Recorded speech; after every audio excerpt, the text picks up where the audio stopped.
این ساوندکور فلر 2 اسپیکر بلوتوثی قابل حمل برند انکر با یه عالمه امکانات خوب، کیفیت ساخت عالی و کیفیت صدای فوق العاده. حدوداً 2 سال میشه که از این اسپیکر استفاده میکنم. نسبت به ابعاد کوچیک و رنج قیمتیش صدای بلند پرجزئیات با عمق و بیس کافی داره.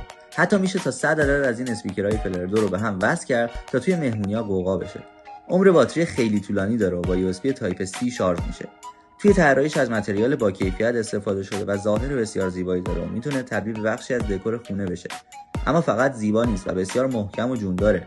مقاوم در برابر رطوبت و آب هست و اینا باعث میشه که بتونی همه جا با خودت حملش کنی و ابعاد و جمع و جورش و وزنش اذیتت نکنه. یک اپلیکیشن مخصوص داره برای تنظیم اکولایزر و نور LED که قابلیت‌های جالبی مثل بازی گردونه شانس هم داره.